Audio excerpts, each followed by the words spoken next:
Welcome to Razzball Radio on the Fantasy Sports Network. I am in Tampa, not Tampa Bay, because the Bay is, the Bay. This is the actual city of Tampa.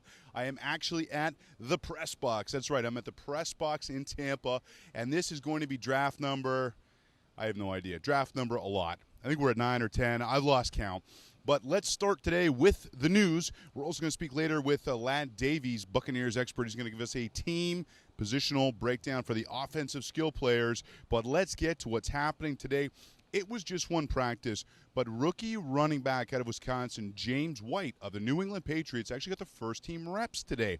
Now, I'm not a big Stephen Ridley fan because the guy can't hold on to the ball. If he could, he would be very good, but he can't, so he's not. And Vereen is nothing more than third down back, pass catcher. He's very good at that. I love him in the 5th, 6th round. But with that said, James White, if he actually got the opportunity and could hold on to the ball, could be a really interesting player. Now, can he hold on to the ball? Good question. Glad you asked. He can, because in 754 touches at the University of Wisconsin, guess how many times he dropped the ball? Go ahead, guess. Come on, take a guess. Twice. Two. That's it. So you know what? The guy has a track record of holding on to the ball. I would not be shocked if he winds up being the number one running back in New England. Now, what does that mean exactly? I'm not really sure because you never know with, Bill Belichick. You never know. With that said, currently he's the 54th running back off the board. He is going around. LeGarrette Blount would rather have White. Donald Brown would rather have White. Sean Green would rather have White. So, you know what? We're looking towards the end of your draft. There's some upside there. If you're picking this early in the draft season, might not be a bad idea to go ahead and get James White. Also very interesting in Dynasty Keeper Leagues. He was the 9th rookie taken in the Dynasty Rookie Draft we did back in Phoenix. Okay, Michael Crabtree back from his hamstring injury, although it was just more of a sore hammy, so that's good news. Now, one thing about Crabtree that people forget, seems like he's been around forever, doesn't it? He's only 25 years old.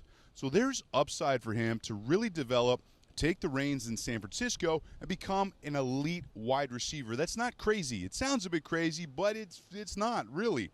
All right, he is currently the 18th wide receiver off the board. Going around Larry Fitzgerald, I'd rather have Crabtree. Roddy White, that's tough. I'd rather go with White because of the track record. I think Atlanta's going to move the ball really well this year, so I'd rather have Roddy White.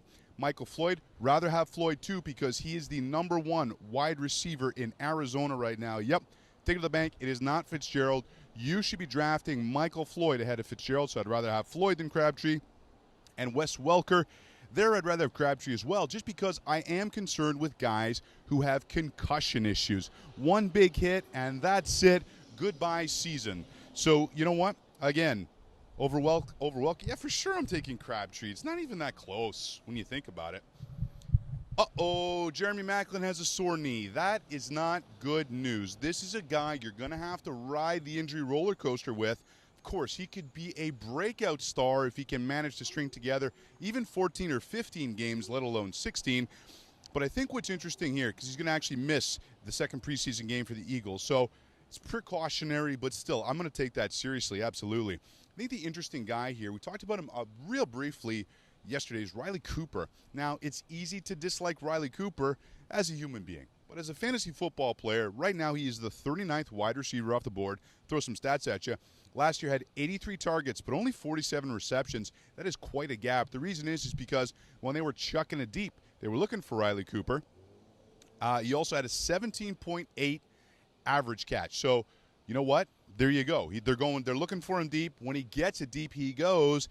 8 touchdowns, over 800 yards. So Riley Cooper, if anything happens to Maclin, would shoot up your draft boards and take advantage of people not liking him personally. That's okay. That's okay to do. Take advantage of your league mates. Right now, he is the 39th wide receiver off the board. Going around Anquan Bolden, rather have Riley Cooper. Kelvin Benjamin, now I'm really starting to like Benjamin. Again, I've seen one catch in a preseason game. Still rather have Riley Cooper just because of the track record. Benjamin might have the opportunity as the number one receiver, obviously, in Carolina. But in that situation, give me Riley Cooper. And Justin Hunter. I like Justin Hunter a lot. But when I'm talking about a breakout for Justin Hunter, I'm talking 50 catches, 900 yards, maybe 8 TDs. Riley Cooper did better than that last year. Well, 800 yards and 8 TDs. But my point is, established, longer track record. Give me Cooper in that situation. There are some rumors floating around the National Football League that C.J. Spiller might be traded. Now, that makes a lot of sense. I've been stumping Bryce Brown this preseason. I don't think Buffalo is going to do anything rash. I think more it's other teams approaching them, but they did give up a 4th-round pick for Bryce Brown, so obviously he's in their plans. Now, C.J. Spiller, if there's a guy that can shoot up the draft boards and become, a real solid RB1, it could be him because his career, average at rushing is phenomenal. The problem is he can't stay healthy, and guys who have soft tissue injuries like that are guys I tend to stay away from. Also, if he gets traded, that's bad news. When has a running back been traded and been successful? Remember what happened last year with Trent Richardson. A lot of people think Richardson's just not a very good running back. I think him getting moved to Indianapolis during the season had a big effect on that. I'm actually really liking Trent Richardson this year. Okay, so who is going around C.J. Spiller? Andre Ellington. I would rather have Ellington. I think he's going to be a breakout star. Toby Gerhart. This is interesting because Gerhart does not have the upside potential that C.J. Spiller does. But what Gerhart does have is opportunity. And there's some interesting running backs in that system in Jacksonville, but Gerhart's going to get the ball. They want to establish the run. It's a very good offensive line.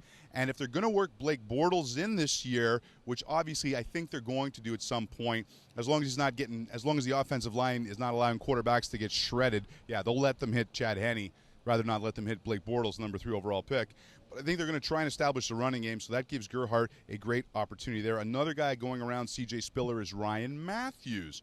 And again, that's one guy I think I'd rather take Spiller because even though Matthews had a nice little year last year, I think Spiller's upside is much higher than Matthews. We kind of know who Matthews is. Matthew also suffers from the injury bug. So in that situation, you go ahead and give me C.J. Spiller.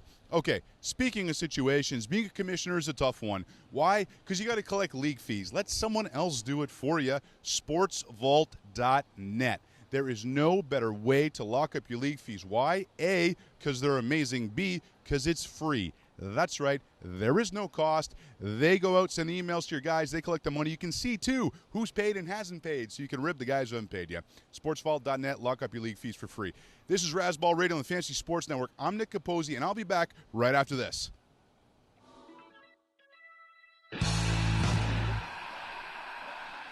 I was never one for traditional dating, which is why I like to meet guys on ArrangementFinders.com. Arrangement Finders puts a twist on dating that works so well, they guarantee you'll find a girl. That's right, guarantee. Sounds too good to be true? Check out these girls on ArrangementFinders.com who are looking to date. She's hot. She's hot. Okay, her, not so much. Anyway, it's free to join. Go to Arrangement Finders and meet girls like me who know what you really want.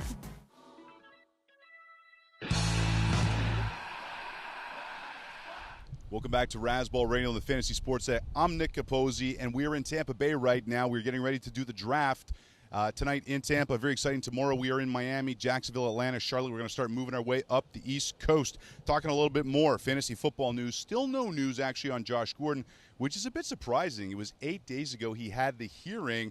Thought something would have developed by now. He's a tough guy to actually go out and pick. If he misses 8 games, sure, it's nice to say that, yeah, hey, he'll be there for playoff time. But what if your team takes such a hit because you go and grab Josh Gordon that you're not in the playoff conversation? I'm still not touching him before really the 11th round, 12th round. Actually, in all these drafts, I haven't gotten him once this year. And, man, am I drafting a lot. Interesting, though, Brian Hoyer's going to start game 2. I know it's kind of Johnny Manziel mania, but Hoyer still is going to be the starter there until something happens. And, look, Hoyer has just never had the opportunity. Back to Tom Brady, for goodness sake. It's not like he's a bad quarterback. Cleveland guy went 5-0 for the Browns. Think there is a chance that Brian Hoyer actually holds on to the job until the media and the fans start booing like crazy and start chanting Johnny Football at Browns games, which I could see happening. Okay, we're in Tampa Bay. We got some Bucs news. Charles Sims, the rookie runner, dinged his ankle. Now, good news is there's no crutches there. He's just in a walking boot, so it's probably not a high ankle sprain. But this could give an opportunity for Doug Martin to kind of reclaim some of that third down back role, which would go a long way to helping him out. Now, look, I'm not big on Doug Martin this year. I know he had a great rookie year, but you take out those couple big games, he was okay. And then he wasn't very good last year. And, yeah, he played against some very good defenses. But nonetheless, you know what, I'm not buying Doug Martin. Charles Sims, to me, is more interesting in a dynasty format than actually in a regular redraft league. So we're going to kind of ignore Charles Sims for now. Let's go to Minnesota. Let's talk about Teddy Bridgewater. Teddy Bridgewater has been racking up the INTs at practice. That is not a good sign. Probably going to be Castle's job this year, at least at the beginning. Same thing as the Jacksonville situation we were talking about.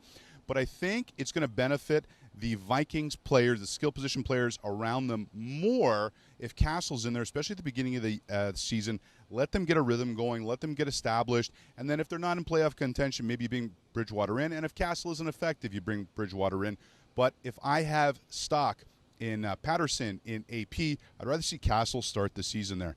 Marshawn Lynch cleared of any wrongdoing in that Seattle situation. That is good news. Probably, again, this is the last year that Lynch might be really fantasy relevant. I think Kristen Michael's very close to kind of reclaiming that job. But, yeah, so the good news is he's not in any trouble, at least this time. Okay, I'm going to talk real quick now about defenses and kickers. I want to give you a couple tips when it comes to kickers, but first, a couple sleeper defenses that I like this year going into the season. One, we're in Tampa. I like the Bucs defense for no other reason that Lovie Smith is here. And Lovie Smith can take a not very good defense and make them look better than they are. So I think there's a good opportunity for Tampa, who's currently going 13th or 14th as a defense, to actually be impactful. Now, personally, I prefer to stream defenses, but if you're actually going to draft a defense and Seattle's off the board, who I don't think is going to be number one, by the way. San Fran's off the board. Carolina, who I think will be number one, by the way. Bucs, not a bad option. The Buffalo Bills, easy to not like the Bills because they've been bad for so long, but there's really good talent on defense there, so the Bills are a good option. Jacksonville, laugh me out of the room if you want. I like their secondary. I like their defensive line. I think they're going to play a really tough brand of football, which could make them really interesting, especially if you play in D with special teams leagues because they have a lot of returner talent there. Cleveland Browns, forgive me for a second. It is so humid in Tampa today. Woo! Holy cannoli. Okay, Cleveland. Also, been building a lot of talent on the defensive side of the ball. I think there's a very good chance that Cleveland could be very good defensively, especially too. Yeah, they do have to play the Steelers in that passing attack a couple times, but I don't think Baltimore's going to be very good offensively. And, the Bengals, as good as their defense is, I think, that offense, I like Cleveland. For the division they play in, I like them as a defense. Okay, let's talk kickers. Let me ask you a question first. Do you like playing in leagues with kickers? Because I'm starting to get in more leagues that just have taken the kicker out. I like the drama of it because so many times over the years, my games have come down to a kicker winning it or losing it for me. But if you don't like playing with kickers or you think that's a growing trend, tweet me at Nick Capozzi, NickCapozzi. I'd love to hear what you think about that. A couple tips when looking at kickers that I'm always looking at. One, and this might be the most important thing, I'm looking for dome teams. And the reason is that, sure, I'm probably not going to keep the same kicker I draft. But if I get a guy who winds up being on a good offense and he happens to play in a dome, once it comes playoff time, I don't want a kicker from Cleveland. I don't want a kicker from Buffalo. Give me a nice toasty dome.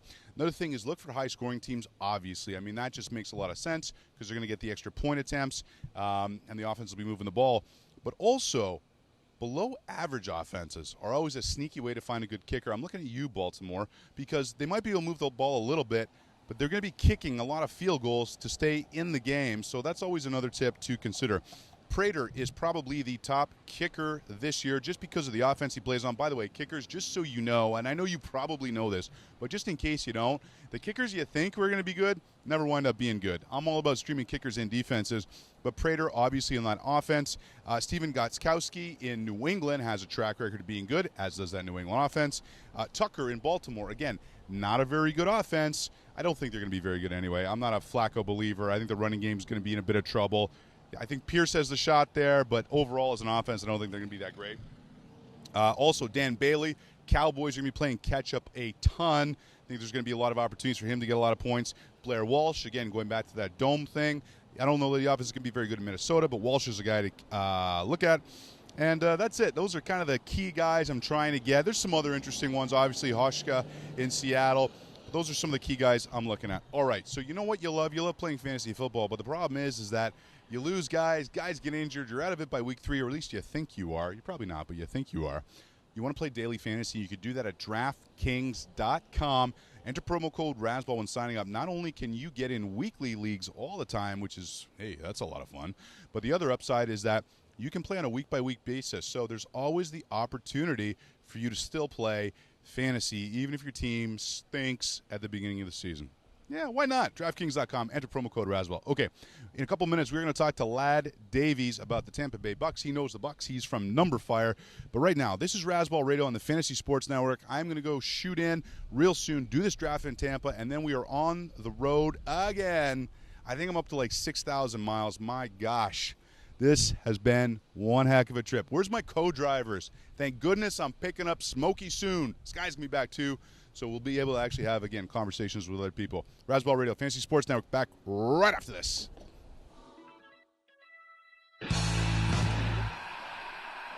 I was never one for traditional dating, which is why I like to meet guys on ArrangementFinders.com. Arrangement Finders puts a twist on dating that works so well, they guarantee you'll find a girl. That's right, guarantee. Sounds too good to be true? Check out these girls on ArrangementFinders.com who are looking to date. She's hot. She's hot. Okay, her, not so much. Anyway, it's free to join. Go to Arrangement Finders and meet girls like me who know what you really want.